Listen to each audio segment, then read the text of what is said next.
ಭಾಳ ಇಂಪಾರ್ಟೆಂಟ್. ಈಗ ನಮಗೆ ಲೋಕಸಭಾ ಆ ಸ್ಪೀಕರ್ ಅವರ ಆ ಬಗ್ಗೆ ಮಾಹಿತಿ ತಿಳ್ಕೊಬೇಕಂತ ಕೊಟ್ರೆ ಇನ್ನ ನೋಡಿ, ಲೋಕಸಭೆಯ ಸಭಾಪತಿಯ ಅಧ್ಯಕ್ಷರು ಸ್ಪೀಕರ್. ನಮಗೆ ಲೋಕಸಭೆಯ ಪ್ರಥಮ ಸ್ಪೀಕರ್, ಲೋಕಸಭೆಯ ಪ್ರಥಮ ಅಂದ್ರೆ ಈಗಲ್ಲ, ಪ್ರಥಮ 1951 52 ಎಲೆಕ್ಷನ್, ಫಸ್ಟ್ ಎಲೆಕ್ಷನ್, ಪ್ರಥಮ ಲೋಕಸಭೆಯ ಪ್ರಥಮ ಸ್ಪೀಕರ್, ಲೋಕಸಭೆಯ ಮೊದಲ ಅಧ್ಯಕ್ಷರು ಯಾರು ಹೇಳ್ರಿ? ಜಿ.ವಿ. ಮಾವಳಂಕರ್. ಗೊತ್ತಿರಬೇಕಿದ್ದು, ಭಾಳ ಸಲ ಎಕ್ಸಾಮ್ನಾಗ ಜಿ ಕೆ ಕೊಟ್ಟಾನ. ಲೋಕಸಭೆಯ ಪ್ರಥಮ ಸ್ಪೀಕರ್ ಯಾರಂತ ಕೊಡ್ತಾನ? ಜಿ.ವಿ. ಮಾವಳಂಕರ್. ಗಮನಿಸ್ಬೇಕು, ಜಿ.ವಿ. ಮಾವಳಂಕರ್ ಅವ್ರ ಫೋಟೋ ಒಂದ್ಸಲ ನೋಡ್ಕೇರಿ. ಲೋಕಸಭೆಯ ಮೊದಲ ಚುನಾವಣೆ 1951-52, 2019 ಅದು ಎಲೆಕ್ಷನ್, ಅದು 17ನೇ ಎಲೆಕ್ಷನ್. ಮೊದಲ ಎಲೆಕ್ಷನ್ ನಡೆದದ್ದು 1951-52. ಅವಾಗ ಲೋಕಸಭೆಯ ಸ್ಪೀಕರ್ ಆಗಿ ಯಾರು ನೇಮಕ ಆಗಿದ್ರು? ನಮಗ ಜಿ.ವಿ. ಮಾವಳಂಕರ್. ಗಮನಿಸ್ಬೇಕು. ನೆಕ್ಸ್ಟ್ ಮುಂದಿಂದ ಬಹಳ ಇಂಪಾರ್ಟೆಂಟು. ನೆಕ್ಸ್ಟ್ ಈಗ ಲೋಕಸಭೆಯ ಪ್ರಥಮ ಉಪ ಸ್ಪೀಕರ್ ನೋಡ್ರಿ. ಲೋಕಸಭೆಯ ಪ್ರಥಮ ಉಪ ಸ್ಪೀಕರ್, ಉಪ ಅಂತ ಕೊಟ್ರೆ ಡೆಪ್ಯೂಟಿ. ಲೋಕಸಭೆಯ ಪ್ರಥಮ ಡೆಪ್ಯೂಟಿ ಸ್ಪೀಕರ್ ಯಾರಂತ ಕೊಟ್ರೆಗಿನ ಎಂ.ಎ. ಅಯ್ಯಂಗಾರ್. ಗೊತ್ತಿರ್ಬೇಕು ಹೆಸರು. ಲೋಕಸಭೆಯ ಸ್ಪೀಕರ್ ಕೊಟ್ರೆಗಿನ ಜಿ.ವಿ. ಮಾವಳಂಕರ್. ಅದೇ ಲೋಕಸಭೆಯ ಡೆಪ್ಯೂಟಿ ಸ್ಪೀಕರ್ ಕೊಟ್ರೆಗಿನ ಎಂ.ಎ. ಅಯ್ಯಂಗಾರ್ ಅಂತ. ಕರೆಕ್ಟಾಗಿ ಗಮನಿಸುವಾಗ ಫೋಟೋ ಒಂದ್ಸಲ ಗಮನಿಸ್ರಿ. ಲೋಕಸಭೆಯ ಪ್ರಥಮ ಸ್ಪೀಕರ್ ಆಗಲಿ ಇಲ್ಲ ಲೋಕಸಭೆಯ ಪ್ರಥಮ ಡೆಪ್ಯೂಟಿ ಸ್ಪೀಕರ್ ಆಗಲಿ ಅವ್ರ ಹೆಸರು ಕೇಳುವಂತ ಸಾಧ್ಯತೆ ಇರ್ತದ. ನೀಟಾಗಿ ಅಪ್ಡೇಟ್ ಮಾಡ್ಕೋಬೇಕು, ಕರೆಕ್ಟಾಗಿ ನೋಡ್ಕೋಬೇಕು. ನೆಕ್ಸ್ಟ್ ಮುಂದಿಂದ ನೋಡ್ರಿ, ಇನ್ನ ಲೋಕಸಭೆಯ ಪ್ರಥಮ ಮಹಿಳಾ ಸ್ಪೀಕರ್ ನೋಡ್ರಿ. ಈಗ ಜಿ.ವಿ. ಮಾವಳಂಕರ್ ಫಸ್ಟ್ ಏನಿದ್ರಲ್ಲ ಲೋಕಸಭಾ ಮೊದಲ ಸ್ಪೀಕರ್, ಅಲ್ಲಿಂದ ಒಂದು ಲಿಸ್ಟ್ ಅನ್ನು ಗಮನಿಸ್ರಿ. ಮಹಿಳೆಯರು ಎಲ್ಲಿ ಯಾವ ಇಯರ್ನಾಗ ಆಗ್ಯಾರ ಅಂತ ನಿಮ್ಗೆ ಗೊತ್ತಾಗ್ತದೆ. ನೋಡ್ರಿ ನಮ್ಗ ಲೋಕಸಭೆಯ ಪ್ರಥಮ ಮಹಿಳಾ ಸ್ಪೀಕರ್ ಯಾರಂತ ಕೊಟ್ರಗಿನ ಮೀರಾ ಕುಮಾರ್. ಗಮನಿಸ್ಬೇಕು, ಮೀರಾ ಕುಮಾರ್ ಅವರು 2009ರಿಂದ 2014ರವರೆಗೆ, 2009ರಿಂದ 2014ರವರೆಗೆ ಡಾಕ್ಟರ್ ಮನಮೋಹನ್ ಸಿಂಗ್ ಅವರು ಇದ್ರಲ್ಲಪ್ಪ ಪ್ರೈಮ್ ಮಿನಿಸ್ಟರ್. ಬಹಳ ಇಂಪಾರ್ಟೆಂಟು. ಆ ಇಯರ್ ಗೊತ್ತಿರಲಿ ನಮಗೆ. ನೋಡ್ರಿ, ಇಯರ್ ಕಿಂತ ಇಂಪಾರ್ಟೆಂಟ್ ಹೆಸರು ಗೊತ್ತಿರಬೇಕ.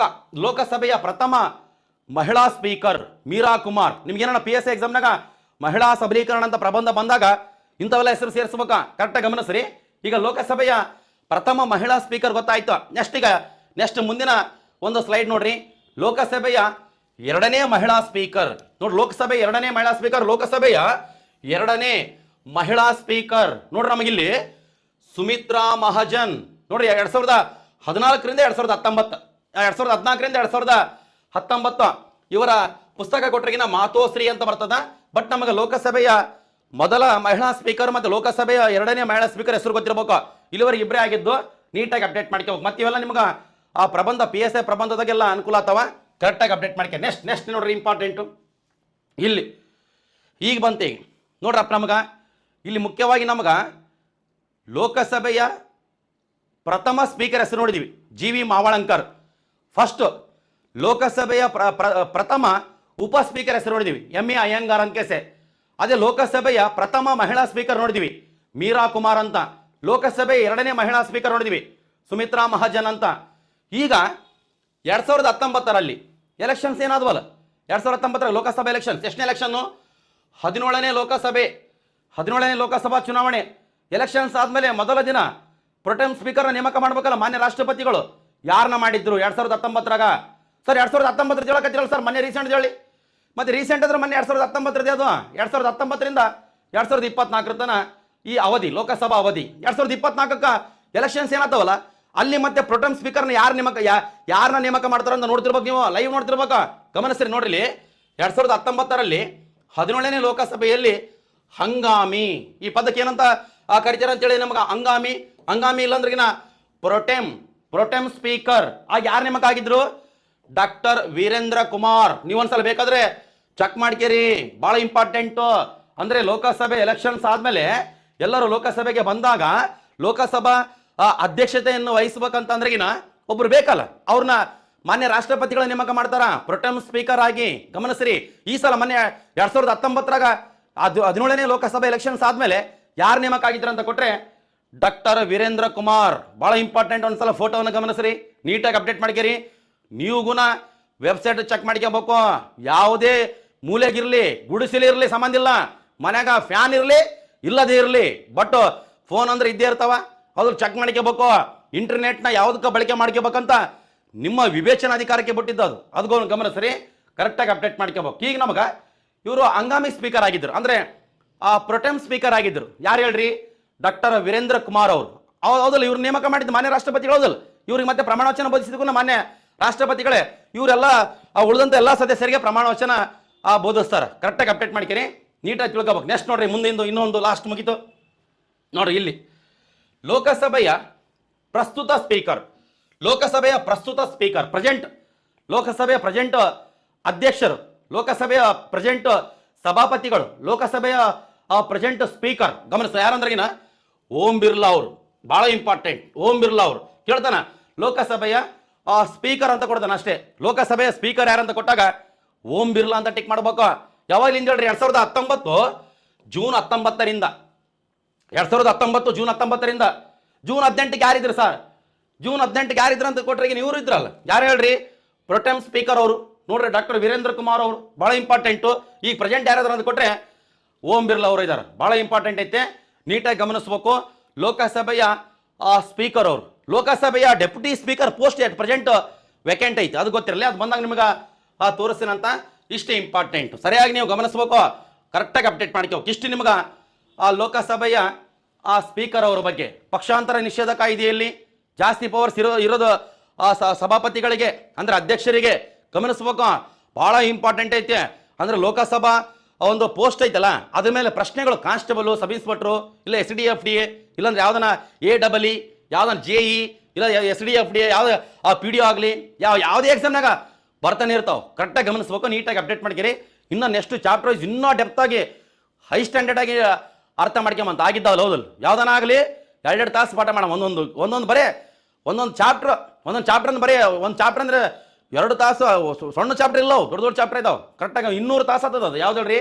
ಭಾರತದ ಸಂವಿಧಾನ. ಕರೆಕ್ಟಾಗಿ ಗಮನಿಸ್ರಿ, ಇಷ್ಟು ಇಂಪಾರ್ಟೆಂಟ್. ಈಗ ಒಂದು ಚಾಪ್ಟರ್ ಸಣ್ಣದು ಒಂದು ಇದು ಮುಗೀತು ಅಂತ, ಒಂದು ಘಟಕ ಮುಗೀತು. ಲೋಕಸಭಾ ಸ್ಪೀಕರ್ ಅವ್ರ ಬಗ್ಗೆ ನೀವು ಇಷ್ಟತನ ಸ್ಟಡಿ ಮಾಡಿದೀವಿ. ನೆಕ್ಸ್ಟ್ ಇಂಪಾರ್ಟೆಂಟು, ನೆಕ್ಸ್ಟ್ ನೋಡ್ರಿ, ಸಂಸತ್ತಿನ ಸಮಿತಿಗಳು, ಪಾರ್ಲಿಮೆಂಟರಿ ಕಮಿಟೀಸ್ ಅಂತ ಬರ್ತಾವಲ್ಲ, ಸಂಸತ್ತಿನ ಸಮಿತಿಗಳು, ಹಣಕಾಸು ಸಮಿತಿಗಳೆಲ್ಲ ಇವು.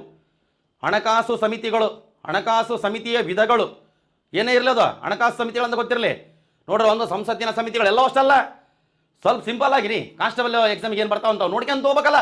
ಇನ್ನು ಹೋದ್ರೆ ನೀವು ನಿಮ್ಮ ಹತ್ರ ಇರ್ತಾವಲ್ಲ ಬುಕ್ಗಳು, ಹೌದಲ್ಲ, ಭಾಳಷ್ಟು ಇರ್ತಾವ. ಕರೆಕ್ಟಾಗಿ ಸ್ಟಡಿ ಮಾಡಿ ಬುಕ್ಕ ತಗೊಂಡು ಬರೀ ಅಲಮಾರಿಗೆ ಇಡೋದಲ್ಲ, ತೆಗಿಬೇಕು ಬುಕ್ಕ, ಧೂಳ ಜಾಡಿಸ್ಬೇಕು. ನೀವು ಡೈಲಿ ಬುಕ್ಕನ್ನು ಒರೆಸ್ಬೇಕು, ಗೊತ್ತಿರಲಿ, ಅದು ಇಂಪಾರ್ಟೆಂಟ್ ಐತೆ. ಬುಕ್ಕ ನೀವು ತಗೊಂಡಿರ್ತಾರಲ್ಲ, ಯಾವುದೇ ಬುಕ್ಕ ತಗೊಳ್ಳಿ, ಬುಕ್ಕ ಒರೆಸೋಕ್ಕೆ ಒಂದು ಸಪ್ರೇಟ್ ಬಟ್ಟೆ ಇಟ್ಟಿರ್ಬೇಕು, ಬುಕ್ಕನ್ನು ಒರೆಸ್ಬೇಕು. ಭಾಳ ಹೆಂಗೆ ಬೇಕಂಗೆ ಬಿಡೋದು, ಬಿಟ್ಟಾಕತ್ತಲ್ಲ ಧೂಳ್ದಾಗ ಬಾಳ್ದಾಗ ಅವ್ರು ನೀಟಾಗಿ ಇಟ್ಕೋಬೇಕು. ಭಾಳ ಧೂಳ, ಒಂದು ಚೂರು ಧೂಳ ಇರಬಾರ್ದು, ಆ ನಮನೆ ಇರ್ಬೇಕು ಬುಕ್ಕಗಳು. ಹಂಗಿರಲಿ ಪುಸ್ತಕಗಳನ್ನು ಕರೆಕ್ಟಾಗಿ ನೀಟಾಗಿ ನೋಡ್ಕೊ. ನೆಕ್ಸ್ಟ್ ಈಗ ಅಂದಾಜು ಸಮಿತಿ ಅಂತ ಇದೆ. ಅಂದಾಜು ಸಮಿತಿ ಇಲ್ಲಿ ಇಂಗ್ಲೀಷ್ನಾಗ ಏನೈತೆ? ಎಸ್ಟಿಮೇಟ್ ಕಮಿಟಿ ಅಂತ ಇದೆ.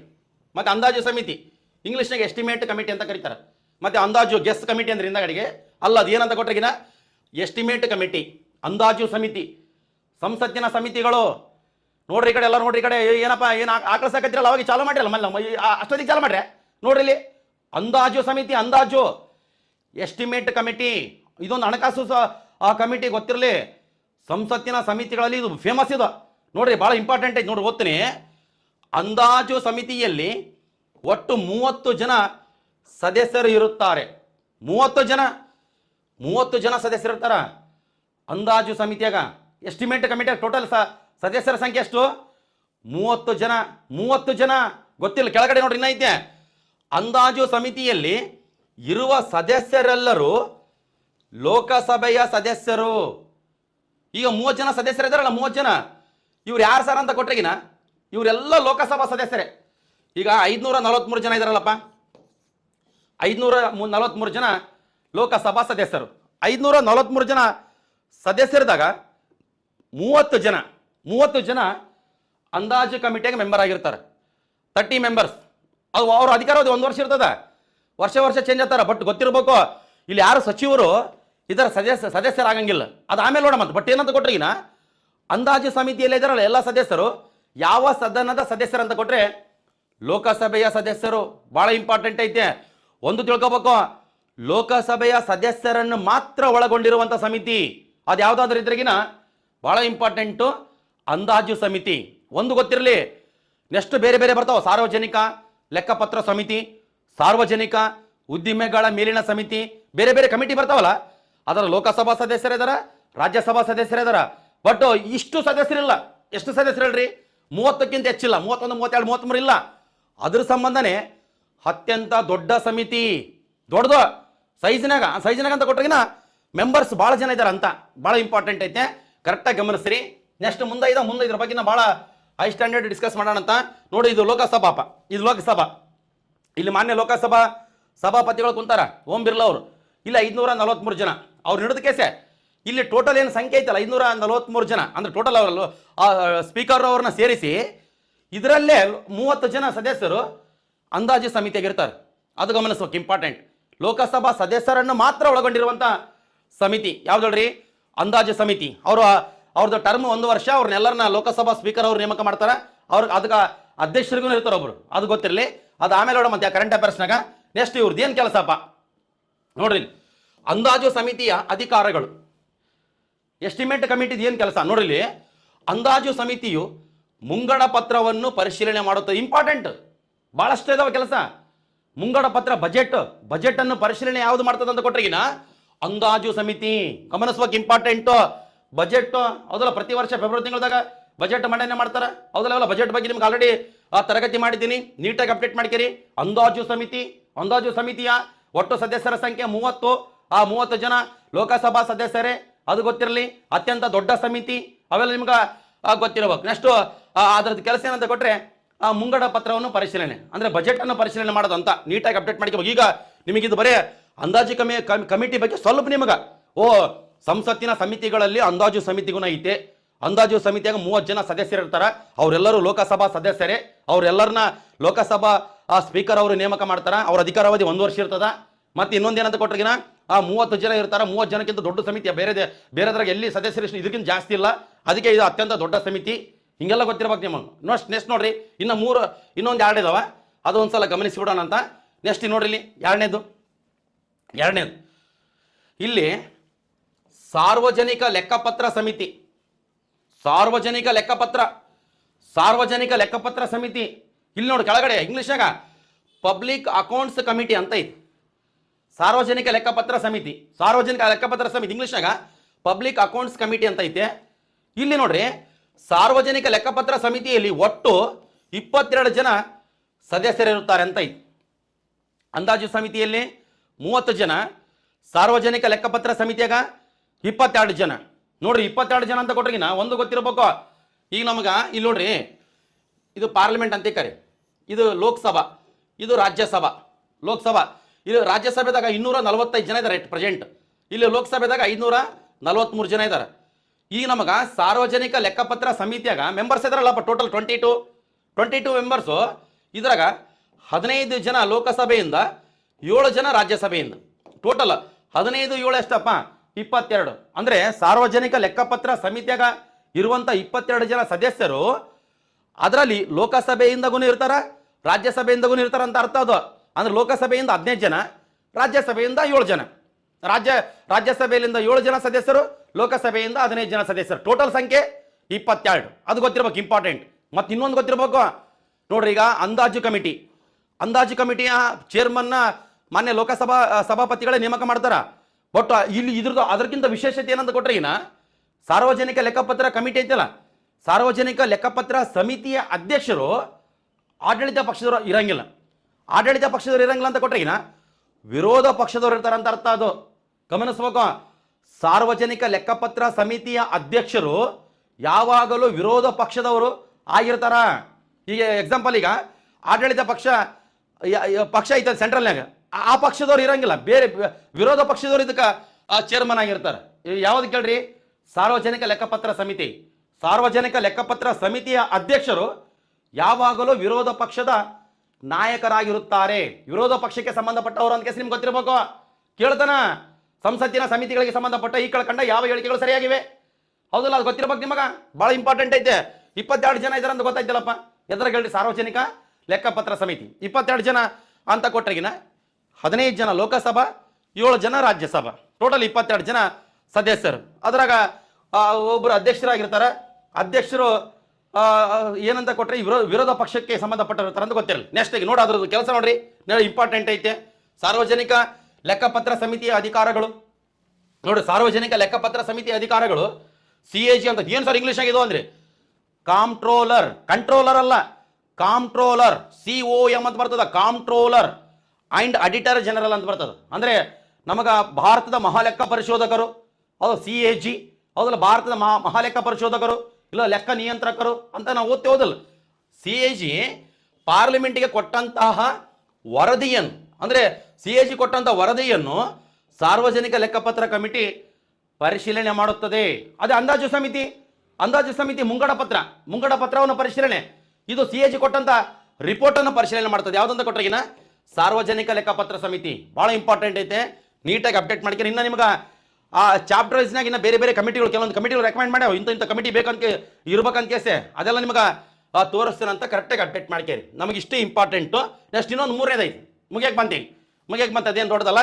ನೆಕ್ಸ್ಟ್ ನೋಡ್ರಿ, ಈಗ ಮೂರನೇದು ಸಂಸತ್ತಿನ ಸಮಿತಿಗಳ ಬಗ್ಗೆ ಸ್ಟಡಿ ಮಾಡಕತ್ತೀವಿ ನೋಡಿ. ಆಲ್ರೆಡಿ ಮಕ್ಕಂಡು ಕೇಸೆ 4 ತಾಸು ಆಗ್ಯದ, ಕೆಲವರು 6 ಗಂಟೆಗೆ 7 ಗಂಟೆಗೆ ಮಕ್ಕಂಬಿಡ್ತಾವೆ, ಕೆಲವೊಂದು ಏನು ಮಾಡೋಕ್ಕಾಗ್ತದೆ ಹೌದಲ್ಲ.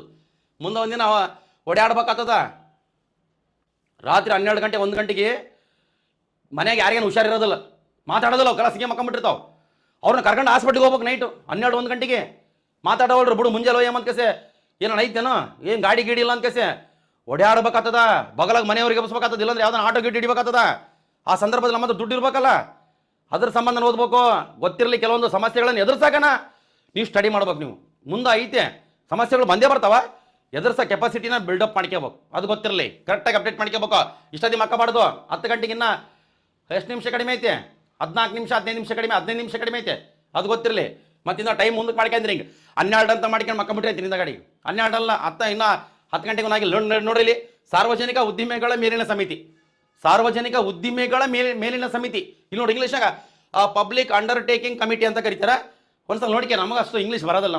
ನಾವು ಸುಳ್ಳು ಯಾಕೆ ಹೇಳೋದು, ಹೌದಲ್ಲ, ನಾವು ಹೇಳಿವಲ್ಲ, ನಾವು ಅವಾಗ ಹೇಳಿದ್ನಲ್ಲ, ಮತ್ತೆ ಹೇಳೋದು ಬೇಡ. ನೋಡಿ ಕೆಳಗೆ ನೋಡ್ರಿ, ಸಾರ್ವಜನಿಕ ಉದ್ಯಮಿಗಳ ಮೇಲಿನ ಸಮಿತಿಯಲ್ಲಿ ಒಟ್ಟು 22 ಜನ ಸದಸ್ಯರು ಇರ್ತಾರೆ. ಇಲ್ಲಿಗೂ 22, ಸಾರ್ವಜನಿಕ ಲೆಕ್ಕಪತ್ರ ಕಮಿಟಿಗೂ 22, ಇಲ್ಲಿಗೂ 22. ಇಲ್ಲಿ 22 ಅಂತ ಕೊಟ್ಟರೆ ಅದೇ ಲೋಕಸಭೆಯಿಂದ 15, ರಾಜ್ಯಸಭೆಯಿಂದ 7 ಜನ. ಅದು ಗೊತ್ತಿರಿ ಇವ್ರ ಕೆಲಸ ನೋಡ್ರಿ. ಇವ್ ನೋಡಿ ಇನ್ನೊಂದು ಗೊತ್ತಿರಿ ನೋಡ್ಗ, ಸಾರ್ವಜನಿಕ ಉದ್ದಿಮೆಗಳ ಮೇಲಿನ ಸಮಿತಿ, ಇಲ್ಲೇ ಇವ್ರ ಕೆಲಸ ಗೊತ್ತಾಗ್ಬಿಡುತ್ತೆ. ಸಾರ್ವಜನಿಕ ಉದ್ದಿಮೆಗಳ ಮೇಲಿನ ಸಮಿತಿ ಅಂತ ಕೊಟ್ಟರೆಗಿನ ಅವ್ರ ಕೆಲಸ ನೋಡ್ರಿ ಏನಂತ. ನಮಗಿಲ್ಲಿ ಆ ಸಾರ್ವಜನಿಕ ಉದ್ದಿಮೆಗಳ ಒಂದು ಲೆಕ್ಕಪತ್ರವನ್ನು ಪರಿಶೀಲನೆ ಮಾಡೋದು, ಉದ್ದಿಮೆಗಳಿಗೆ ಸಂಬಂಧಪಟ್ಟಂತೆ ಲೆಕ್ಕಪತ್ರ. ಅದೇ ಸಾರ್ವಜನಿಕ ಲೆಕ್ಕಪತ್ರ ಸಮಿತಿ ಅವ್ರು ಏನು ಮಾಡ್ತಾರಲ್ರಿ, CAG ಕೊಟ್ಟಂತ ರಿಪೋರ್ಟ್ ಅನ್ನು ಪರಿಶೀಲನೆ ಮಾಡ್ತಾರೆ. ಬಹಳ ಇಂಪಾರ್ಟೆಂಟ್ ಐತೆ, ನೀಟಾಗಿ ತಿಳ್ಕೋಬೇಕು. ಇಷ್ಟು ನಿಮಗೆ ಏನಂತ ಕೊಟ್ಟರೆಗಿನ ಸಂಸತ್ತಿನ ಸಮಿತಿಗಳು. ಸಂಸತ್ತಿನ ಸಮಿತಿಗಳಂತ ಕೊಟ್ಟರೆಗಿನ ಒಂದು ಅಂದಾಜು ಸಮಿತಿ. ಅಂದಾಜು ಸಮಿತಿ ಅಂತ ಕೊಟ್ಟರೆ ಅತ್ಯಂತ ದೊಡ್ಡದದು, ಅತ್ಯಂತ ದೊಡ್ಡ ಸಮಿತಿ ಯಾವುದು, ಅಂದಾಜು ಸಮಿತಿ. ಅಂದಾಜು ಸಮಿತಿಯಾಗ ಟೋಟಲ್ ಎಷ್ಟು ಜನ ಮೆಂಬರ್ಸು, 30 ಜನ. ಆ 30 ಜನ ಯಾವ ಸದನದ ಸದಸ್ಯರು, ಲೋಕಸಭಾ ಸದಸ್ಯರು. ಲೋಕಸಭಾ ಸದಸ್ಯರನ್ನು ಮಾತ್ರ ಒಳಗೊಂಡ ಆ ಸಮಿತಿ ಯಾವುದಂತ ಕೊಟ್ಟರೆ ಅಂದಾಜು ಸಮಿತಿ. ಅದು ಗಮನಿಸ್ಬೇಕು, ಅಲ್ಲಿ ಭಾಳ ಇಂಪಾರ್ಟೆಂಟು. ಮತ್ತೆ ಅವ್ರದ್ದು ಆ ಟರ್ಮ್ ಕೊಟ್ಟರೆ 1 ವರ್ಷ ಇರ್ತದೆ. ಇನ್ನೊಂದು ಸಾರ್ವಜನಿಕ ಲೆಕ್ಕಪತ್ರ ಸಮಿತಿ. ಸಾರ್ವಜನಿಕ ಲೆಕ್ಕಪತ್ರ ಕಮಿಟಿಗೆ ಎಷ್ಟು ಜನಪ್ಪ ಮೆಂಬರು, 22 ಜನ. 22ರಾಗ 15 ಲೋಕಸಭಾ, 7 ಜನ ರಾಜ್ಯಸಭಾ. ಸಾರ್ವಜನಿಕ ಲೆಕ್ಕಪತ್ರ ಕಮಿಟಿದು ವಿಶೇಷತೆ ಕೊಟ್ಟರೆಗಿನ ಸಾರ್ವಜನಿಕ ಲೆಕ್ಕಪತ್ರ ಸಮಿತಿ ಇದೆಯಲ್ಲ, ಅದರ ಅಧ್ಯಕ್ಷರು ಯಾವಾಗಲೂ ವಿರೋಧ ಪಕ್ಷಕ್ಕೆ ಸಂಬಂಧಪಟ್ಟವರಾಗಿರ್ತಾರೆ, ಅದು ಗೊತ್ತಿರಬೇಕು. ಮತ್ತೆ ಸಾರ್ವಜನಿಕ ಉದ್ದಿಮೆಗಳ ಮೇಲಿನ ಸಮಿತಿ, ಸಾರ್ವಜನಿಕ ಉದ್ದಿಮೆಗಳ ಮೇಲಿನ ಸಮಿತಿಯಲ್ಲೇ ಕೂಡ 22 ಜನ, 15 ಲೋಕಸಭಾ, 7 ಜನ ರಾಜ್ಯಸಭಾ. ಬಟ್ ಸಾರ್ವಜನಿಕ ಉದ್ದಿಮೆಗಳ ಅದಕ್ಕೆ ಸಂಬಂಧಪಟ್ಟಂತೆ ಲೆಕ್ಕಪತ್ರ ಮಾಡ್ತಾರೆ ಇವರು. ಬಟ್ ಅಂದಾಜು ಸಮಿತಿ ಬಜೆಟ್ ಬಗ್ಗೆ, ಬಜೆಟ್ನ ಪರಿಶೀಲನೆ ಮಾಡ್ತಾರೆ. ಅಷ್ಟು ಇಂಪಾರ್ಟೆಂಟ್ ಐತೆ, ನೀಟಾಗಿ ತಿಳ್ಕೊಬೇಕು. ಯಾಕಂದ್ರೆ ಕೇಳ್ತಾನೆ ಪ್ರಶ್ನೆ, ನಮಗೆ ಇಂಪಾರ್ಟೆಂಟು, ಸರಿಯಾಗಿ ಗಮನಿಸ್ಬೇಕು. ಇಲ್ಲ ಕಾನ್ಸ್ಟೇಬಲ್ ಅವರಿಗೆ ಈ ನಮ್ಮನೆ ಡೆಪ್ತ್ ಏನು ಕೊಡಂಗಿಲ್ಲ, ಬಟ್ ಕೇಳಿದ್ರೆ ಬಿಡಬಾರ್ದು ಅಂತ ನೀವು ಅದು ಅರ್ಥ ಮಾಡ್ತೀರಿ ನೀವು. ಯಾಕಂದ್ರೆ ಮನೆಗೆ ಸಜ್ಜೆ ರೊಟ್ಟಿ ಪುಂಟೆ ಪಲ್ಯ ಇದಾವ, ಮುಂದಿನ ವರ್ಷ ಚಪಾತಿ, ಚಿಕನ್ ಬಿರಿಯಾನಿ, ಮಟನ್ ಬಿರಿಯಾನಿ, ಹೌದು ಇವೆಲ್ಲ ಫಿಶ್ ಫ್ರೈ ಅವೆಲ್ಲ ತಿನ್ಬೇಕು. ನೀವು ತಿನ್ಬೇಕಂದ್ರೆ ಈಗಿನ ಈ ಕಷ್ಟಪಟ್ಟು ಕೇಸೆ ಸ್ಟಡಿ ಮಾಡ್ಬೇಕು. ಅದು ನಿಮ್ಗೆ ಗೊತ್ತಿರಿ. ಬೇಕಾದ್ರೆ ನಿಮ್ಮ ಮನೆಗೆ ಫೋನ್ ಮಾಡಿ ಕೇಳ್ರಿ, ಹಿಂಗೆ ಯಾವ ನಾನು ಕಳಿಸಿಲ್ಲ ಮನೆ 5,000 ರೂಪಾಯಿ ಹೆಂಗೆ ಕಳಿಸಿದಿ, ಯಪ್ಪ ನಾನು ಮನೆ ನರೇಗಾ ಅದಕ್ಕೆ ಇದು ಕೂಲಿ ಕೆಲಸ ಮಾಡಿ ಕೇಸ್ ಕಳಿಸಿನಪ್ಪ, ನಾವು ಊಟ ಮಾಡ್ಲಾರ್ದಂಗೆ ಹೊಟ್ಟೆ ಬಟ್ಟೆ ಕಟ್ಟಿ ಕೇಸೆ ಉಪವಾಸ ಮಕ್ಕಂಡು ನಮ್ಮನೆ ನಿನ್ನ ರೊಕ್ಕ ಕಳಿಸಿನಿ ಓದಂತ ಹೇಳ್ತಾರೆ ಅವರು. ಓದ್ಬೇಕು ನೀವು ಕೆಲಸ, ಅದು ನಿಮಗೆ ಗೊತ್ತಿರಲಿ, ಅದು ಇಂಪಾರ್ಟೆಂಟ್ ಐತೆ. ನೆಕ್ಸ್ಟ್ ಈಗ ಮುಂದಿನ ನೋಡ್ರಿ, ಸ್ವಲ್ಪ ಸಿಂಪಲ್ ಆಗಿ 2 ಪಾಯಿಂಟ್ ಇದಾವೆ, ಏನು ದೊಡ್ಡದಲ್ಲ, ಭಾಳ ಓದಿಬಿಟ್ರೆ ಸಾಕು ಅರ್ಥ ಆಗ್ಬಿಡ್ತದೆ. ನೋಡ್ರಿ ಇಲ್ಲಿ ಓದಿಬಿಟ್ರೆ ಆಯ್ತು. ಸಿಂಪಲ್ ಆಗಿ ಹೆಡ್ಡಿಂಗ್ ಪ್ರಶ್ನೋತ್ತರ ಅವಧಿ ಅಂತ ಇದೆ. ಪ್ರಶ್ನೋತ್ತರ ಅವಧಿ ಕ್ವಶನ್ ಅವರ್ ಅಂತ ಐತಿ, ಪ್ರಶ್ನೋತ್ತರ ಅವಧಿ. ಒಂದು ಸಿಂಪಲ್ ಒಂದು ಸ್ವಲ್ಪ ಇಷ್ಟೇ ಓದ್ತೀನಿ, ಏನು ದೊಡ್ಡದಲ್ಲ. ಇದ್ರ ಬಗ್ಗೆ ನಾವು ಭಾಳಷ್ಟು ಎಕ್ಸಾಂಪಲ್ ಕೊಟ್ಟು ಡಿಸ್ಕಸ್ ಮಾಡೋಣ ಅಂತ. ಆಮೇಲೆ ನೋಡಿ, ಲೋಕಸಭಾ ಅಧಿವೇಶನ ಪ್ರಾರಂಭವಾದ ಮೊದಲ 1 ಗಂಟೆ ನೋಡಿ, ಇದು ಇಂಪಾರ್ಟೆಂಟ್. 1 ಗಂಟೆ ಮೊದಲ 1 ಗಂಟೆ ಅವಧಿಯನ್ನು ಪ್ರಶ್ನೋತ್ತರ ಅವಧಿ ಎನ್ನುವರು. ಪ್ರಶ್ನೋತ್ತರ ಅವಧಿ ಎಲ್ಲಿಂದ ಎಲ್ಲಿಗೆ ಅಂತ ಕೊಡ್ತಾರೆ? 11ರಿಂದ 12 ಗಂಟೆ. ನೋಡಿ ಕೆಳಗಡೆ ನೋಡ್ರಿ, ಇದು ಬೆಳಗ್ಗೆ 11 ಗಂಟೆಯಿಂದ ಪ್ರಾರಂಭವಾಗಿ ಮಧ್ಯಾಹ್ನ 12 ಗಂಟೆ ಅವಧಿಯವರೆಗೆ ಇರುತ್ತದೆ ಅಂತ ಕೊಟ್ಟಾನೆ. ಅಂದ್ರೆ ಪ್ರಶ್ನೋತ್ತರ ಅವಧಿ, ಇಲ್ಲಾಂದ್ರೆಗಿನ ಆ ಶೂನ್ಯ ವೇಳೆ, ಅವೆಲ್ಲ ನಿಲುವಳಿ ಸೂಚನೆ ಅಂತ ಕೇಳಿ ಹೋದಲ್ಲ. ಕೆಲವೊಂದು ಇಂಪಾರ್ಟೆಂಟ್ ಡಿಸ್ಕಸ್ ಮಾಡೋಣ ಅಂತ, ಬಟ್ ನಿಮ್ಗೆ ಗೊತ್ತಿರಬೇಕಂತ. ಪ್ರಶ್ನೋತ್ತರ ಅವಧಿ ಅವಧಿ ಅಂತ ಕೊಟ್ಟರೆ ಆ ಕ್ವಶನ್ ಅವರ್ 11ರಿಂದ 12 ಅದು ಗಮನಿಸ್ರಿ. ಅದು ನಿಮ್ಗೆ ನೆಕ್ಸ್ಟ್ ಅದ್ರ ಬಗ್ಗೆ ಎಲ್ಲ ಡೀಟೇಲ್ಸ್ ಬರ್ತದೆ. ನೆಕ್ಸ್ಟ್ ಇನ್ನೊಂದು ಐತೆ ನೋಡ್ರಿ, ಶೂನ್ಯ ವೇಳೆ ಅಂತ ಐತೆ. ಶೂನ್ಯ ವೇಳೆ ಅಂದ್ರೆ 0 ಅವರ್ ಅಂತ ನಾವು ಕೇಳಿ ಹೋದಿಲ್ಲ ಪೇಪರ್ನಾಗ. 0 ಅವರ್ ಇಲ್ಲಿ ಕೆಳಗಡೆ ಪ್ರಶ್ನೋತ್ತರ ಅವಧಿ ಮುಗಿದ ತಕ್ಷಣ, ಅಂದ್ರೆ 11ರಿಂದ 12 ಗಂಟೆ ಮುಗಿದ ತಕ್ಷಣ ಆ ಅವಧಿಯನ್ನು ಶೂನ್ಯ ವೇಳೆ ಎನ್ನುವರು ಅಂತ ಐತಿ. ಅಂದ್ರೆ 0 ಅವರ್ ಯಾವಾಗ ಹೇಳ್ರಿ? ಪ್ರಶ್ನೋತ್ತರ ಅವಧಿ ಮುಗಿದ ನಂತರ ಶೂನ್ಯ ವೇಳೆ ಸ್ಟಾರ್ಟ್ ಆಗ್ತದೆ. ನಮ್ಮ ಕೆಳಗಡೆ ನೋಡ್ರಿ, ಇದು 12 ಗಂಟೆ ನಂತರ ಪ್ರಾರಂಭವಾಗುತ್ತದೆ. ಆ 12 ಗಂಟೆ ಅದಕ್ಕಿಂತ ಮುಂಚೆಗೆ ಯಾವ್ದು ಇರ್ತದೆ ಹೇಳ್ರಿ? ಪ್ರಶ್ನೋತ್ತರ ಕಲಾಪ, ಪ್ರಶ್ನೋತ್ತರ ಅವಧಿ. ಅದು ಗಮನಿಸಿ. ಮತ್ತೆ ಕೆಳಗಡೆ ನೋಡ್ರಿ, ಶೂನ್ಯ ವೇಳೆಯಲ್ಲಿ ಸಾರ್ವಜನಿಕ ಮಹತ್ವದ ವಿಷಯಗಳನ್ನು ಚರ್ಚಿಸಲಾಗುತ್ತದೆ ಅಂತ ಐತಿ. ಇದ್ರ ಬಗ್ಗೆ ಬಹಳ ಇಂಪಾರ್ಟೆಂಟ್. ಕೆಲವೊಂದು ಎಕ್ಸಾಂಪಲ್ ಕೊಟ್ಟು ಹೇಳ್ಬೇಕು, ಬಟ್ ಏನಂತ ಕೊಟ್ಟರಿಗಿನ ಇವು 1 ತಾಸು 2 ತಾಸು ಆಗಿಬಿಡ್ತಾವೆ, ಟೈಮ್ ಹಿಡಿದ್ಬಿಡ್ತಾವೆ. ಇವು ಯಾವ್ದು ಅಂತ ಕೊಟ್ಟರಿಗಿನ ಪ್ರಶ್ನೋತ್ತರ ಅವಧಿ ಮತ್ತೆ ಆ ಶೂನ್ಯ ವೇಳೆ ಕರೆಕ್ಟಾಗಿ ನೋಡ್ಕೇರಿ. ಇನ್ನೂ ಅದ್ರ ಬಗ್ಗೆ ಕೆಲವೊಂದು ಗಮನ ಸೆಳೆಯುವ ಸೂಚನೆ, ನಿಲುವಳಿ ಸೂಚನೆ, ಅವೆಲ್ಲ ನಿಮ್ಗೆ ಖಂಡನ ನಿರ್ಣಯ ಅಂತ ಕೆಲವೊಂದು ಪದಗಳು ಕೇಳಿರ್ತೀವಿ ನಾವು ಪೇಪರ್ನಾಗ. ಅದ್ರ ಬಗ್ಗೆ ಎಲ್ಲ ಡಿಸ್ಕಸ್ ಮಾಡೋಣ ಅಂತ, ಮುಂದೆ ನೋಡೋಣ ಅಂತ. ಇಷ್ಟು ನಿಮ್ಗೆ ಗೊತ್ತಿರಲಿ. ನೆಕ್ಸ್ಟ್ ಇಂಪಾರ್ಟೆಂಟ್ ಬಂತು ನೋಡ್ರಿ, ಹೊಸ ಇಂಪಾರ್ಟೆಂಟ್ ಟಾಪಿಕ್. ಇಂಪಾರ್ಟೆಂಟ್ ಅಂದ್ರೆ ಇಂಪಾರ್ಟೆಂಟ್, ಕಂಪಲ್ಸರಿ ಒಂದು ಪ್ರಶ್ನೆ ಇದ್ದೇ ಇರ್ತದೆ. ಇದು ನಮಗೆ ಅಟಾರ್ನಿ ಜನರಲ್ ಮತ್ತು ಒಂದು ಗೊತ್ತಿರ್ಬೇಕು, ನಾವು ಓದಕತ್ತಿದ್ದ ಸಂವಿಧಾನದ ಭಾಗ 5ರಾಗ ಇಲ್ಲಿ ಅಟಾರ್ನಿ ಜನರಲ್ ಆ ಪೋಸ್ಟ್ ಐತೆ. ಬಟ್ ಈಗ ಸಂವಿಧಾನದ ಭಾಗ 6ರಾಗ ಏನೈತಲ್ಲ ಅಡ್ವೊಕೇಟ್ ಜನರಲ್ ಪೋಸ್ಟು, ಅದಗುನ ಸೇರಿಸಿ ಇಲ್ಲೇ ಹಾಕಿದ್ದೀನಿ. ಯಾಕಂದ್ರೆ ಇದಾದ್ಮೇಲೆ ಅದು ಓದ್ಕೇಲೇಬೇಕು. ಇಲ್ಲಾಂದ್ರೆಗಿನ ಇದು ಓದಿ ಮತ್ತೆ ಅದು ಓದ್ಬೇಕಂದ್ರೆ ಇನ್ನೂ ಒಂದು ವಾರ ಆಗ್ತದ, ಸ್ವಲ್ಪ ಟೈಮ್ ಇದು ಕನ್ಫ್ಯೂಸ್ ಆಗಿಬಿಡ್ತದೆ. ಇದ್ರ ಜೊತೆಗೆ ಏನಾದ್ರು ಐತೆ ಅದು ನೋಡಮ್ಮ ಅಂತ. ಈಗ ನೋಡಿ, ಈಗ ಓದ್ತೀನಪ್ಪ, ಇದು ಭಾಳ ಇಂಪಾರ್ಟೆಂಟ್. 1 ಪ್ರಶ್ನೆ ಇಲ್ಲ 2 ಪ್ರಶ್ನೆ ಅಟಾರ್ನಿ ಜನರಲ್ ಅವರ ಬಗ್ಗೆ ಕಂಪಲ್ಸರಿ ಇರ್ತದೆ. ಕರೆಕ್ಟಾಗಿ ಅಪ್ಡೇಟ್ ಮಾಡ್ಕೊ. ನೋಡಿ ಇಲ್ಲಿ ಓದ್ತೀನಿ. ಅಟಾರ್ನಿ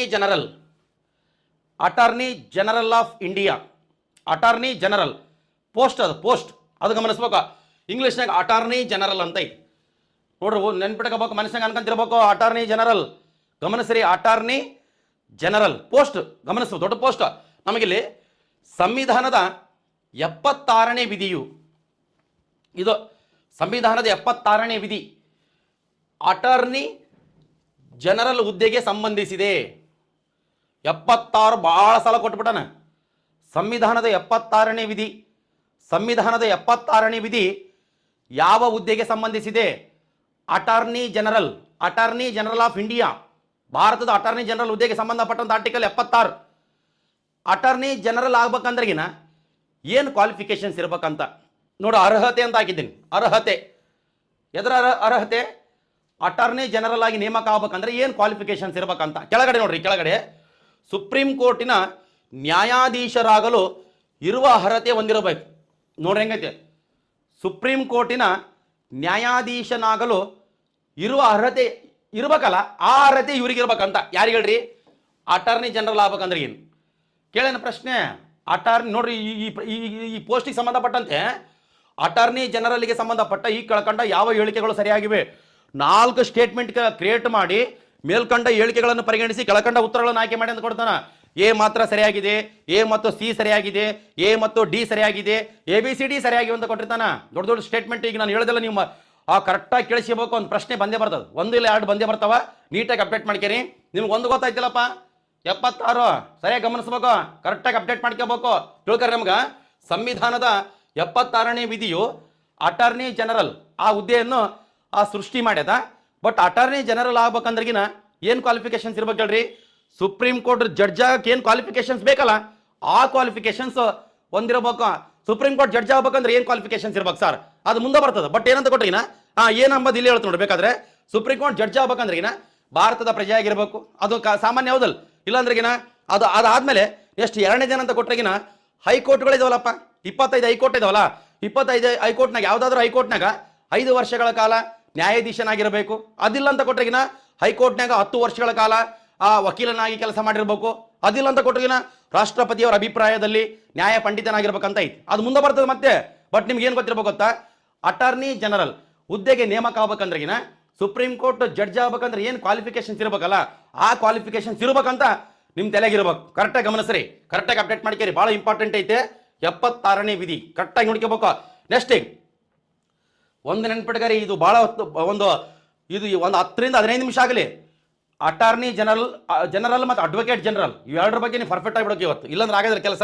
ನೆಕ್ಸ್ಟ್ ಮುಂದಿನ ನೋಡ್ರಿ, ಈಗ ಎರಡು ಗೊತ್ತಾದ ಇಲ್ಲಿ, 2 ಪಾಯಿಂಟ್ ಗೊತ್ತದು. ಸಂವಿಧಾನದ 76ನೇ ವಿಧಿ, 76ನೇ ವಿಧಿ, ಸಂವಿಧಾನದ 76ನೇ ವಿಧಿ ಅಟಾರ್ನಿ ಜನರಲ್ ಹುದ್ದೆಗೆ ಸಂಬಂಧಿಸಿದೆ. ಅಟಾರ್ನಿ ಜನರಲ್ ಆಗ್ಬೇಕಂದ್ರೆ ಸುಪ್ರೀಂ ಕೋರ್ಟ್ ಜಡ್ಜ್ ಆಗ್ಬೇಕಂದ್ರೆ ಏನು ಕ್ವಾಲಿಫಿಕೇಶನ್ಸ್ ಇರ್ಬೇಕಲ್ಲ, ಆ ಕ್ವಾಲಿಫಿಕೇಶನ್ಸ್ ಇರ್ಬೇಕು. ಅರ್ಥ ಆಯ್ತಿಲ್ಲ? ತಲೆ ಅಳ್ಳಾಡ್ಸ್ರಪ್ಪ ಯಪ್ಪ, ಹೌದಲ್ಲ? ಕರೆಕ್ಟಾಗಿ ನೋಡ್ಕೇರಿ. ನೋಡ್ರಿ, ನಮಗಿಲ್ಲಿ ಅಟಾರ್ನಿ ಜನರಲ್ ರವರನ್ನು ಪ್ರಧಾನಮಂತ್ರಿಯವರ ಶಿಫಾರಸ್ಸಿನ ಮೇರೆಗೆ ರಾಷ್ಟ್ರಪತಿಯವರು ನೇಮಕ ಮಾಡುತ್ತಾರೆ. ನೋಡ್ರಿ, ನಮ್ಗೆ ಇಂಪಾರ್ಟೆಂಟ್ ಇದು, ಭಾರಿ ಇಂಪಾರ್ಟೆಂಟ್ ಇದು. ನೋಡ್ರಿ, ಅಟಾರ್ನಿ ಜನರಲ್ ರವರನ್ನು ಯಾರು ನೇಮಕ ಮಾಡುತ್ತಾರೆ? ರಾಷ್ಟ್ರಪತಿಗಳು.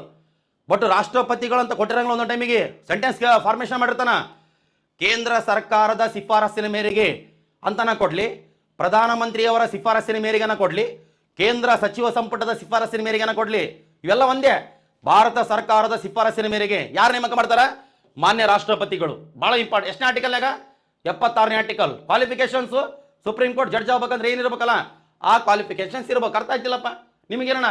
ಅಟಾರ್ನಿ ಜನರಲ್ ರವರನ್ನು ಯಾರು ನೇಮಕ ಮಾಡುತ್ತಾರೆ?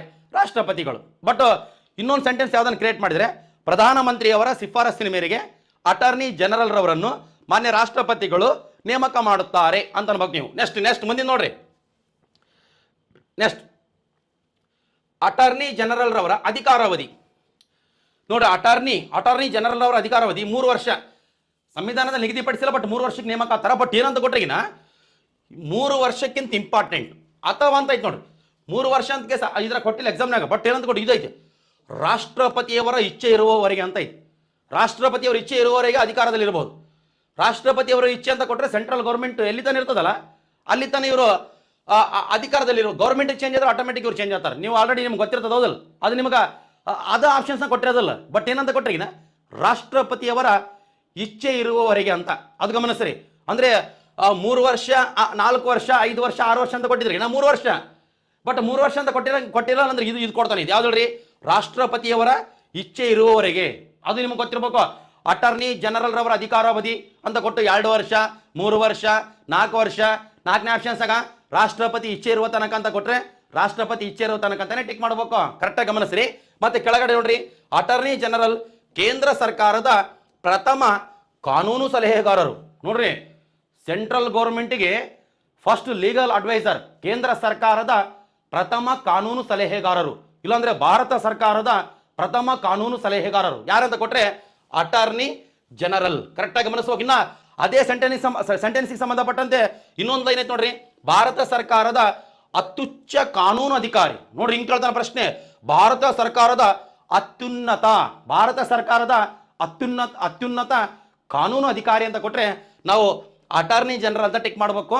ಕಂಪಲ್ಸರಿಗೆ ಒಂದು ಈ ಪೋಸ್ಟಿಗೆ ಸಂಬಂಧಪಟ್ಟಂತೆ ಪ್ರಶ್ನೆ ಬಂದೇ ಬರ್ತಾನೆ ಇರ್ತಾವ. ಅಟಾರ್ನಿ ಜನರಲ್ ಅತ್ಯಂತ ಇಂಪಾರ್ಟೆಂಟು. ನೆಕ್ಸ್ಟ್ ನೋಡಮ್ಮ, ನೆಕ್ಸ್ಟ್ ಮುಂದಿನ ಏನೈತೆ ಮೊದಲು ಗಮನಿಸ್ರಿ, ಕರೆಕ್ಟಾಗಿ ಗಮನಿಸ್ಬೇಕು. ನೆಕ್ಸ್ಟ್ ನೋಡ್ರಿ, ಇಲ್ಲಿ ಅಟಾರ್ನಿ ಜನರಲ್ ರವರು ಭಾರತದಲ್ಲಿರುವ ಯಾವುದೇ ನ್ಯಾಯಾಲಯಕ್ಕೂ ಭೇಟಿ ನೀಡಬಹುದು ಅಂತ ಐತೆ. 2017ರಾಗ SDದಾಗ ಕೊಟ್ಟಿದ್ದು. ಬೇಕಾದ್ರೆ ಒಂದ್ಸಲ ಬೇಕಾದ ಪ್ರಶ್ನೆ ಪತ್ರಿಕೆಯನ್ನು ಚೆಕ್ ಮಾಡಿ ನೋಡ್ರಿ. ಅಟಾರ್ನಿ ಜನರಲ್ ರವರು ಭಾರತದಲ್ಲಿರುವ ಯಾವುದೇ ನ್ಯಾಯಾಲಯಕ್ಕೂ ಭೇಟಿ ನೀಡಬಹುದು. ಎಸ್ ಅನ್ಬೇಕು ನೀವು, ಐತೆ, ಅದಕ್ಕೂ ಐತೆ. ಮತ್ತೆ ಕೆಳಗಡೆ ನೋಡ್ರಿ, ಅಟಾರ್ನಿ ಜನರಲ್ ರವರು ಸಂಸತ್ತಿನ ಸಮಿತಿಗಳಲ್ಲಿ ಸದಸ್ಯರಾಗಬಹುದು. ಗಮನಿಸ್ಬೇಕು, ಇಂಪಾರ್ಟೆಂಟ್. ಸಂಸತ್ತಿನ ಸಮಿತಿಗಳಿದಾವಲ್ಲ, ಯಾವ ಹೇಳ್ರಿ? ಅಂದಾಜು ಸಮಿತಿ, ಸಾರ್ವಜನಿಕ ಲೆಕ್ಕಪತ್ರ ಸಮಿತಿ, ಸಾರ್ವಜನಿಕ ಉದ್ದಿಮೆಗಳ ಮೇಲಿನ ಸಮಿತಿ. ಅದರ ಗುಣ ಅಟಾರ್ನಿ ಜನರಲ್ ಅವರು ಬಯಸಿದ್ರೆಗಿನ ಮೆಂಬರ್ ಆಗ್ಬೋದು ಅಂತ. ಇದು UPSC ಎಕ್ಸಾಮ್ ಕೊಟ್ಟ 2013ರಾಗ. ಕರೆಕ್ಟಾಗಿ ಗಮನಿಸ್ಬೇಕು, ಇಂಪಾರ್ಟೆಂಟು. ಅಟಾರ್ನಿ ಜನರಲ್ ರವರಿಗೆ ಸಂಬಂಧಪಟ್ಟ ಈ ಕೆಳಕಂಡ ಯಾವ ಹೇಳಿಕೆಗಳು ಸರಿಯಾಗಿವೆ? ಸ್ಟೇಟ್ಮೆಂಟ್ ಕೊಟ್ಟಿರ್ತಾನ, ಭಾಳ ಇಂಪಾರ್ಟೆಂಟ್ ಐತೆ.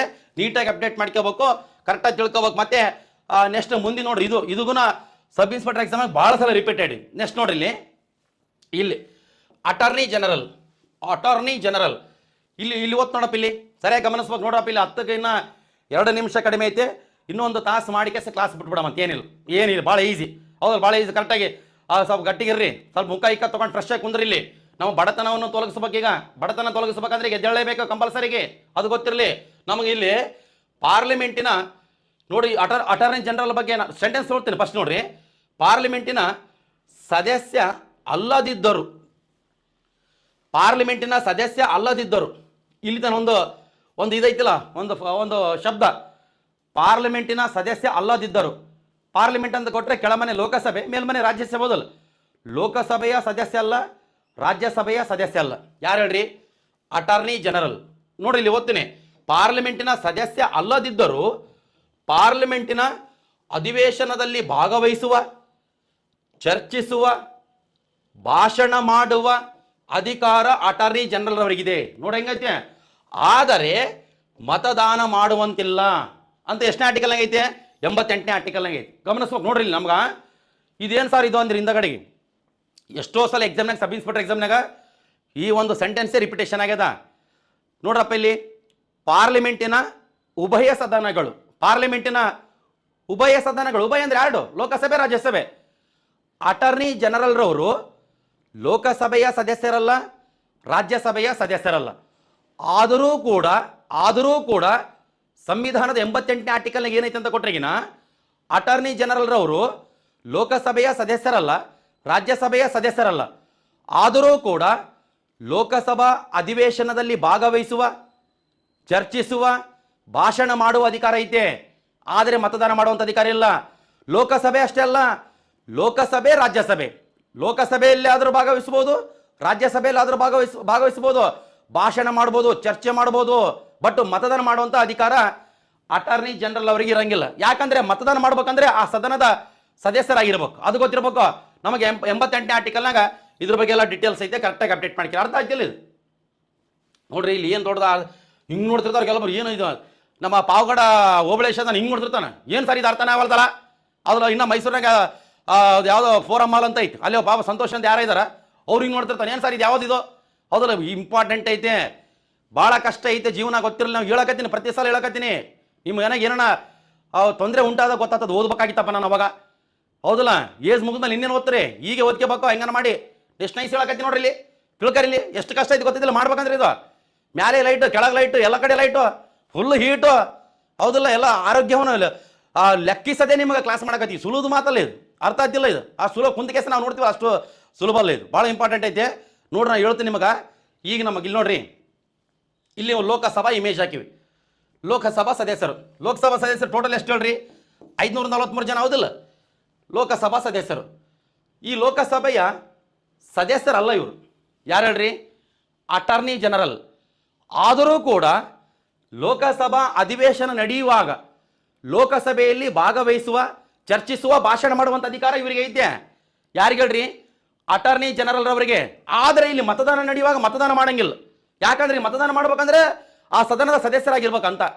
ಅರ್ಥ ಆಗ್ತಿಲ್ಲ? ಲೋಕಸಭೆ ಅಷ್ಟೇ ಅಲ್ಲ, ರಾಜ್ಯಸಭಾ ಅಧಿವೇಶನದಲ್ಲಿ ಭಾಗವಹಿಸುವ, ಚರ್ಚಿಸುವ, ಭಾಷಣ ಮಾಡುವಂಥ ಅಧಿಕಾರ ಗುಣ ಇವ್ರಿಗೆ ಐತೆ. ಆದ್ರೆ ಮತದಾನ ಮಾಡುವಂತಿಲ್ಲ.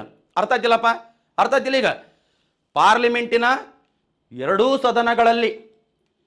ಸದನಗಳಲ್ಲಿ ಸದಸ್ಯರಲ್ಲ, ಎರಡೂ ಸದನದ ಸದಸ್ಯರಲ್ಲ. ಆದರೂ ಪಾರ್ಲಿಮೆಂಟಿನ ಅಧಿವೇಶನದಲ್ಲಿ ಭಾಗವಹಿಸುವ, ಚರ್ಚಿಸುವ, ಭಾಷಣ ಮಾಡುವಂಥ ಅಧಿಕಾರ ಯಾರಿಗೈತೆ? ಅಟಾರ್ನಿ ಜನರಲ್ಗೆ ಐತೆ. ಗೊತ್ತಿರ್ಬೇಕು. ಆದ್ರೆ ಏನು ಮಾಡಂಗಿಲ್ಲ? ಮತದಾನ ಮಾಡಂಗಿಲ್ಲ. ನೋಡ್ರಿ, ಈ ಕಡೆ ಬೇಸೋದ ಇಂಟ್ರೆಸ್ಟ್ ಕೊಟ್ಟಿಗೆಸೆ ಮೈಗಿ ಮುರಿಯಾಕೆ ಹೋಗ್ಬೇಡ್ರಿ, ಕರೆಕ್ಟಾಗಿ ಅಪ್ಡೇಟ್ ಮಾಡ್ಕೇರಿ. ಯಾಕಂದ್ರೆ ಭಾಳ ಇಂಪಾರ್ಟೆಂಟ್ ಐತಿ. ಅರ್ಥ ಆಗ್ತಿಲ್ಲಪ್ಪ ಇದು? ಮತ್ತು ಸೇಮ್ ಇದ್ರ ಅಡ್ವೊಕೇಟ್ ಜನರಲ್ ಸೇಮ್ ಬರ್ತಾರೆ. ಆಮೇಲೆ ನೋಡ್ತೀನಿ, ನಿಮಗೆ ತಿಳಿಸ್ತಾನೆ ಅಂತ. ಏನು ನೋಡ್ದಲ್ಲ, ಭಾಳ ಸಿಂಪಲ್ ಆಗಿದೆ, ಕರೆಕ್ಟಾಗಿ ಅಪ್ಡೇಟ್ ಮಾಡ್ಕೋಬೇಕು. ನೆಕ್ಸ್ಟ್ ನೋಡ್ರಿ, ನೆಕ್ಸ್ಟ್ ಇಂಪಾರ್ಟೆಂಟ್ ಇಲ್ಲಿ ನಮಗಿಲ್ಲಿ ಈಗ ನಾವೇನು ಹೇಳಿದ್ನಲ್ಲ, ಈ ಸದ್ಯಕ್ಕೆ ಇದಕ್ಕೆ ತಕ್ಕಂತಾನೆ ಈ ಸ್ಲೈಡ್ ಇರೋದು. ಯಾವುದಂದ್ರೆ ಇದು ಹಿಂಗೆ ಕೊಟ್ಟಿದ್ದ, ಹಿಂಗೆ ಹಾಕಿ ಎಕ್ಸಾಮ್ನಾಗ ಕೊಟ್ಟಿದ್ದು ನೋಡ್ರಿ. ಸಂಸತ್ತಿನ ಯಾವುದೇ ಸದನದ ನಡಾವಳಿಗಳಲ್ಲಿ, ಸಂಸತ್ತಿನ ಯಾವುದೇ ಸದನ ಅಂದ್ರೆ ಯಾವ? ಲೋಕಸಭೆ, ರಾಜ್ಯಸಭೆ. ಅದರ ಅಧಿವೇಶನದಲ್ಲಿ ಭಾಗವಹಿಸುವಂಥ ಅಧಿಕಾರ ಅಂತ. ಅಥವಾ ಅದರ ಯಾವುದೇ ಸಮಿತಿಗಳಲ್ಲಿ ಪಾಲ್ಗೊಳ್ಳುವ ಅಧಿಕಾರ. ಯಾವುದೇ ಸಮಿತಿಗಳಲ್ಲಿ ಅಂದರೆ ಯಾವ? ಸಂಸತ್ತಿನ ಸಮಿತಿಗಳಲ್ಲಿ ಪಾಲ್ಗೊಳ್ಳುವಂಥ ಅಧಿಕಾರ ಭಾರತದ ಅಟಾರ್ನಿ ಜನರಲ್ ಅವರಿಗಿದೆ. ಗಮನಿಸುವಾಗ ಇಂಪಾರ್ಟೆಂಟು, ನೀಟಾಗಿ ತಿಳ್ಕೊಬೇಕಪ್ಪ, ಭಾಳ ಇಂಪಾರ್ಟೆಂಟ್ ಐತೆ, ಸರಿಯಾಗಿ ಗಮನಿಸಿ. ನೆಕ್ಸ್ಟ್ ನೋಡ್ರಿ, ನೆಕ್ಸ್ಟ್ ಇಂಪಾರ್ಟೆಂಟ್ ನಾವೆಲ್ಲ ನಿಮಗೆ ತಿಳಿಸ್ತೀನಂತ. ನೆಕ್ಸ್ಟ್ ಈಗ ಅಟಾರ್ನಿ ಜನರಲ್ ಅವರು ಸುಪ್ರೀಂ ಕೋರ್ಟ್ನಲ್ಲಿ ಕೇಂದ್ರ ಸರ್ಕಾರದ ಪರವಾಗಿ ವಾದ ಮಾಡ್ತಾರೆ. ಅಂದ್ರೆ ಅಟಾರ್ನಿ ಜನರಲ್ ಅಂತ ಕೊಟ್ಟರೆ ಅವರು ಕೇಂದ್ರ ಸರ್ಕಾರದ ಪ್ರಥಮ ಕಾನೂನು ಸಲಹೆಗಾರರು, ಕೇಂದ್ರ ಸರ್ಕಾರದ ಪರವಾಗಿ ಸುಪ್ರೀಂ ಕೋರ್ಟ್ನಾಗ ವಾದ ಮಾಡ್ತಾರೆ. ಯಾರಂತ ಕೊಟ್ಟರೆ ಅಟಾರ್ನಿ ಜನರಲ್, ಅದು ಗೊತ್ತಿರಲಿ. ನೆಕ್ಸ್ಟ್ ಈಗ ಪಾರ್ಲಿಮೆಂಟ್ ಸದಸ್ಯರಿಗೆ ನೀಡುವ ಎಲ್ಲ ಸೌಲಭ್ಯಗಳು ಇವರಿಗೆ ದೊರೆಯುತ್ತವೆ ಅಂತ ಆಯ್ತು. ಅಂದರೆ ಪಾರ್ಲಿಮೆಂಟಿನ ಸದಸ್ಯರಿಗೆ ಏನು ಸವಲತ್ತುಗಳಿದಾವಲ್ಲ ಆ ಎಲ್ಲ ಸವಲತ್ತುಗಳು ಇವರಿಗೆ ಇದಾವಂತ. ಯಾರಿಗೆ ಹೇಳ್ರಿ? Attorney general. ಗಮನಿಸಬೇಕು, ಎಷ್ಟನೇ ಆರ್ಟಿಕಲ್ನಾಗ ಅದು ಸವಲತ್ತುಗಳಿರೋದು? 105 ಕ್ಲಾಸ್ 4 ಅಂತ. ಹೌದು, 105 ಉಪವಿಧಿ 4ನೇ ಆರ್ಟಿಕಲ್ನಾಗ ಅವರಿಗೆಲ್ಲ ಪಾರ್ಲಿಮೆಂಟ್ ಸದಸ್ಯರಿಗೆ ದೊರಕುವ ಎಲ್ಲ ಸವಲತ್ತುಗಳು ಇವರಿಗೆ ಸಿಗ್ತಾವಂತ. ಯಾರಿಗೆ ಹೇಳ್ರಿ? ಅಟಾರ್ನಿ ಜನರಲ್ ಅವರಿಗೆ. ಕರೆಕ್ಟಾಗಿ ಗಮನಿಸ್ರಿ. ಈಗ ನಿಮಗೆ ಅಟಾರ್ನಿ ಜನರಲ್ ಪ್ರೆಸೆಂಟ್ ಯಾರ ಇದಾರೆ ಅಂತ ನೋಡ್ರಿ. ಪ್ರಸ್ತುತ ಅಟಾರ್ನಿ ಜನರಲ್, ಕರೆಕ್ಟಾಗಿ ಗಮನಿಸಿ ನೋಡ್ರಿ. ಪ್ರಸ್ತುತ ಅಟಾರ್ನಿ ಜನರಲ್ ಆರ್ ವೆಂಕಟರಮಣಿ. ಗೊತ್ತಿರ್ಬೇಕು, ಇಂಪಾರ್ಟೆಂಟ್ ನೋಡ್ರಿ. ಈಗ ನೀವು ಈ ಕ್ಲಾಸ್ ಕೇಳಕತ್ತಿದ್ದು ಯಾವಾಗ, ಯಾವ ಡೇಟಿಗೆ? 2023. ಇವತ್ತು ಯಾವುದು? ಜುಲೈ 14 ಹೌದಿಲ್ಲ? ಚಂದ್ರಯಾನ 3 ಮಾಡಿದ ದಿನಾಂಕ 2023 ಜುಲೈ 14 ಡೇಟ್. ಇವತ್ತು 10 ಗಂಟೆ 3 ನಿಮಿಷ ಆಗ್ಯದ. ಇವತ್ತಿನ ಡೇಟಿಗೆ ಪ್ರಸ್ತುತ ಅಟಾರ್ನಿ ಜನರಲ್ ಯಾರು? ಆರ್ ವೆಂಕಟರಮಣಿ ಅವರಿದ್ದಾರೆ. ನೀವು ನೆಕ್ಸ್ಟ್ ಇದೇ ವಿಡಿಯೋನ ಇನ್ನೂ 2 ವರ್ಷ 3 ವರ್ಷ ಇನ್ನು 4 ವರ್ಷ ಇನ್ನು 10 ವರ್ಷ ಬಿಟ್ಟು ನೋಡ್ರಿ, ಅವಾಗ ಪ್ರೆಸೆಂಟ್ ಯಾರಿದಾರೆ ಅಂಬೋದು ನೀವು ಅಪ್ಡೇಟ್ ಮಾಡ್ಕೋಬೇಕು. ನಾ ಇರ್ತೀನಿಲ್ಲ, ಯಾವನಿಗೆ ಗೊತ್ತಾಗಲ್ಲ ಅಷ್ಟಂತನ. ಇಲ್ಲ ನೀವು ಇರ್ತಿಲ್ಲ, ಯಾರಿಗೆ ಗೊತ್ತೈತೆ? ಬಟ್ ಏನಂತ ಕೊಟ್ರೆಗಿನ ಅವಾಗ ಯಾರನ್ನ ನೋಡಿದ್ರಿಗಿನ, ಓ ಇದು 2023 ಜುಲೈ 14ನೇ ತಾರೀಕಿಗೆ ರಾತ್ರಿ 10 ಗಂಟೆ 5 ನಿಮಿಷಕ್ಕೆ ಹೇಳಿದ್ರು, ನಾವೀಗ 2026 ಆಗಿದ್ದೀವಿ, ಯಾರಿದಾರೆ ಅಟಾರ್ನಿ ಜನರಲ್ ಅಂತ ನೀವು ಅಪ್ಡೇಟ್ ಮಾಡ್ಕೋಬೇಕು. ಅಷ್ಟು ಇಂಪಾರ್ಟೆಂಟ್ ಇದು ನಿಮಗೆ ಕೇಳ್ತಾನ. ಪ್ರಸ್ತುತ ಅಟಾರ್ನಿ ಜನರಲ್ ಯಾರಂದ್ರೆ ಆರ್ ವೆಂಕಟರಮಣಿ. ಕರೆಕ್ಟಾಗಿ ಗಮನಿಸ್ಬೇಕು, ಭಾಳ ಇಂಪಾರ್ಟೆಂಟು. ನೀವು ನೋಡಿ, ಇನ್ನೊಂದ್ಸಲ ಬೇಕಾದ್ರೆ ರಿವೈಸ್ ಮಾಡ್ತೀನಂತ. ನಿಮಗೆ ಸಂವಿಧಾನದ ಎಷ್ಟನೇ ವಿಧಿ ನೋಡಿ? ಸಂವಿಧಾನದ ಎಷ್ಟನೇ ವಿಧಿಯಪ್ಪ? 76ನೇ ವಿಧಿ. 76ನೇ ವಿಧಿಯಾಗ ಸಂವಿಧಾನದ ಆರ್ಟಿಕಲ್ ನಂಬರ್ 76ರಾಗ ಅಟಾರ್ನಿ ಜನರಲ್ ಆ ಪೋಸ್ಟ್ ಬಗ್ಗೆ ಏನೈತೆ ಹೇಳ್ರಿ? ಮೆನ್ಷನ್ ಐತಿ. ಸಂವಿಧಾನದ 76ನೇ ವಿಧಿಯಲ್ಲಿ ಅಟಾರ್ನಿ ಜನರಲ್ ಹುದ್ದೆಗೆ ಅವಕಾಶವಿದೆ. ಸಂವಿಧಾನದ 76ನೇ ವಿಧಿಯ ಪ್ರಕಾರ ಕೇಂದ್ರ ಸರ್ಕಾರದ ಶಿಫಾರಸ್ಸಿನ ಮೇರೆಗೆ, ಅಂದ್ರೆ ಪ್ರಧಾನಮಂತ್ರಿಯವರ ಶಿಫಾರಸ್ಸಿನ ಮೇರೆಗೆ ಮಾನ್ಯ ರಾಷ್ಟ್ರಪತಿಗಳು ಇವ್ರನ್ನ ನೇಮಕ ಮಾಡ್ತಾರೆ. ಗಮನಿಸ್ತೀನಿ. ಮತ್ತೆ ಈ ಪೋಸ್ಟ್ಗೆ ನೇಮಕ ಆಗ್ಬೇಕಂದ್ರೆ ಸುಪ್ರೀಂ ಕೋರ್ಟ್ ಜಡ್ಜಿಗೆ ಇರ್ಬೇಕಂತ. ಸುಪ್ರೀಂ ಕೋರ್ಟ್ ಜಡ್ಜ್ ಆಗ್ಬೇಕಂದ್ರೆ ಏನು ಕ್ವಾಲಿಫಿಕೇಶನ್ಸ್ ಇರ್ಬೇಕಲ್ಲ, ಆ ಎಲ್ಲ ಕ್ವಾಲಿಫಿಕೇಶನ್ಸ್ ಅಟಾರ್ನಿ ಜನರಲ್ ಅವ್ರಿಗೆ ಇರ್ಬೇಕಾಗ್ತದ. ಕರೆಕ್ಟಾಗಿ ಗಮನಿಸಬೇಕು. ಅಟಾರ್ನಿ ಜನರಲ್ ರವರು ಕೇಂದ್ರ ಸರ್ಕಾರದ ಪ್ರಥಮ ಕಾನೂನು ಸಲಹೆಗಾರರು. ಮತ್ತೆ ಅಟಾರ್ನಿ ಜನರಲ್ ರವರು ಭಾರತದಲ್ಲಿರುವ ಯಾವುದೇ ನ್ಯಾಯಾಲಯಕ್ಕೂ ಭೇಟಿ ನೀಡಬಹುದು. ಮತ್ತೆ ಆ ಸುಪ್ರೀಂ ಕೋರ್ಟ್ನಾಗ ಅಟಾರ್ನಿ ಜನರಲ್ ರವರು ಕೇಂದ್ರ ಸರ್ಕಾರದ ಪರವಾಗಿ ವಾದ ಮಾಡ್ತಾರೆ. ಮತ್ತೆ ಇನ್ನೊಂದೇನಂತ ಕೊಟ್ರೆ ಆ ಸಂಸತ್ತಿನ ಇವರು ಸದಸ್ಯರಲ್ಲ. ಸಂಸತ್ತಿನ ಸದಸ್ಯರಲ್ಲ ಅಂತ ಕೊಟ್ರೆ ಪಾರ್ಲಿಮೆಂಟಿನ ಸದಸ್ಯರಲ್ಲ. ಆದರೂ ಪಾರ್ಲಿಮೆಂಟಿನ ಅಧಿವೇಶನದಲ್ಲಿ ಭಾಗವಹಿಸುವ, ಚರ್ಚಿಸುವ, ಭಾಷಣ ಮಾಡುವ ಅಧಿಕಾರ ಐತಿ. ಯಾರಿಗೆ ಹೇಳ್ರಿ? ಅಟಾರ್ನಿ ಜನರಲ್ ಅವರಿಗೆ. ಅದು ಗಮನಿಸ್ಬೇಕಾ. ಆದ್ರೆ ಏನ್ ಮಾಡಂಗಿಲ್ಲ? ಮತದಾನ ಮಾಡಂಗಿಲ್ಲ. ಮತ್ತೆ ಸಂಸತ್ತಿನ ಸದಸ್ಯರಿಗೆ ಏನು ಸವಲತ್ತುಗಳು ಇರ್ತಾವಲ್ಲ ಆ ಎಲ್ಲ ಸವಲತ್ತುಗಳು ಇವ್ರಿಗೆ ದೊರೆಯುತ್ತಾವಂತ. ಕರೆಕ್ಟಾಗಿ ಅಪ್ಡೇಟ್ ಮಾಡ್ಕೋಬೇಕು. ಎಟ್ ಪ್ರೆಸೆಂಟ್ ಯಾರು ಸರ್ ಅಟಾರ್ನಿ ಜನರಲ್ ಅಂತ ಕೊಟ್ರೆ ಆರ್ ವೆಂಕಟರಮಣಿ. ಮತ್ತೆ ಸಂಸತ್ತಿನ ಸಮಿತಿಗಳಿಗೂ ಇವರ ಸದಸ್ಯರಾಗಬಹುದು. ಆ ಭಾರತ ಸರ್ಕಾರದ ಅತ್ಯುನ್ನತ ಕಾನೂನು ಅಧಿಕಾರಿ ಯಾರು ಹೇಳ್ರಿ? Attorney general. ಕರೆಕ್ಟಾಗಿ ನೋಡ್ಕೋಬೇಕು, ಕರೆಕ್ಟಾಗಿ ತಿಳ್ಕೋಬೇಕು. ಏನಿಲ್ಲ, ಕರೆಕ್ಟಾಗಿ ನೋಡ್ಕೇರಿ. ಓದ್ಬೇಕ. ಒಂದು ಪ್ರಶ್ನೆ ಕೇಳ್ತಾನ ಪ್ರಶ್ನೆ ಅಟಾರ್ನಿ ಜನರಲ್ ರವರನ್ನು ಯಾರು ನೇಮಕ ಮಾಡುತ್ತಾರೆ? ಯಾರು ಮಾಡ್ತಾರೆ ಹೇಳ್ರಿ? ರಾಷ್ಟ್ರಪತಿಗಳು. ಯಾರ ಶಿಫಾರಸ್ಸಿನ ಮೇರೆಗೆ? ಪ್ರಧಾನಮಂತ್ರಿಯವರ ಶಿಫಾರಸ್ಸಿನ ಮೇರೆಗೆ. ಅದು ಗಮನಿಸಬೇಕು, ಇಂಪಾರ್ಟೆಂಟು.